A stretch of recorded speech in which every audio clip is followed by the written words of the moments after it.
Alright, what is going on, guys? So today I will be reviewing the 3DS XL and one of my favorite old consoles that people don't really know too much about, the DSi. Now, I want to review both of these because I want to let you guys both know that these are definitely both worth it. But depending on what you're looking for, I want to talk about the differences to see what you guys will want to get, since you don't have to buy both. Now, I'm going to start off with the 3DS XL. They made a new one of this, but really graphics wise and stuff, it's the same thing. They just kind of change up the buttons and the layout a little bit.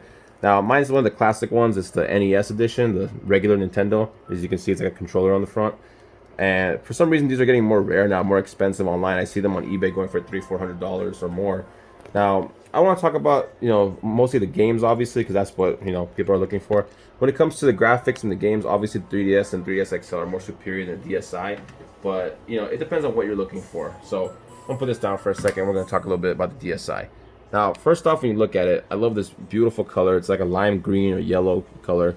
And surprisingly, the DSi was made back in 2008. But yet they're still holding up really well, and they're super clean. I actually got this thing for less than $40 on eBay. So you can still find these super clean, super new, and they work really well. And one of my favorite things about the DSi is that it's so small, so compact. It really makes it better for portability. You don't have to worry about cramming something in a pocket or a tight purse or bag, depending on if you're a boy or girl.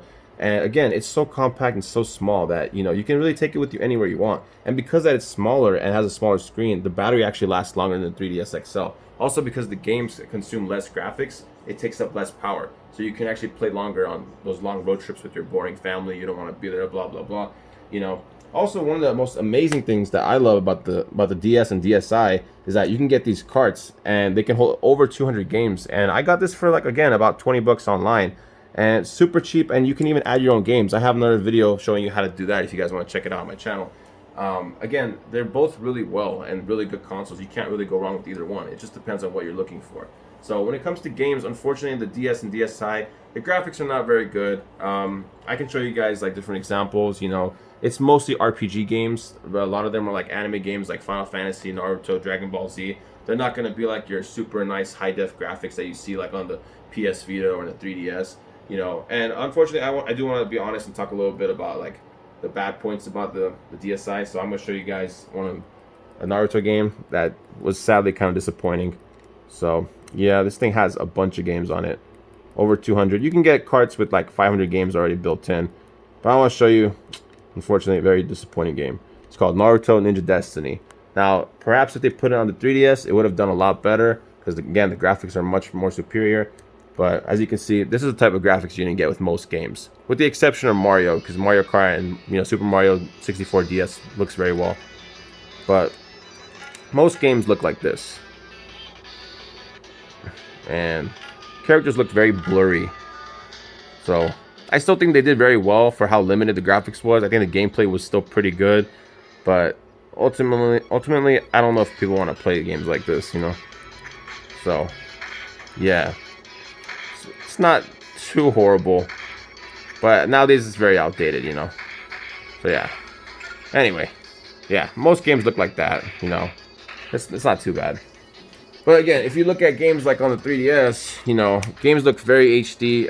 In my opinion, I would say the regular DS is like a portable Nintendo 64 in a graphics comparison, and I would say the 3DS is more of like a portable GameCube. It's much more high def, rendered graphics, but they look really nice, So on this one, the only game I have is Super Mario Maker 3DS, and I got my blue one. I have a bunch of other games, a lot more. You can get games like Zelda Ocarina of Time, and I'm gonna play Super Mario 3 Land just to show off the graphics, the power, how much better it looks, So probably should have loaded up this game beforehand, but it's all good. Also, another thing that's really great is the 3DS loads games so fast. I love it. Boom, less than 5 seconds, we're good to go. So, for example, if you love Super Mario games that are in 3D, or if you're a big fan of Super Mario Sunshine, Super Mario 64, any of those games, you're going to love getting a 3DS because a lot of games are like that.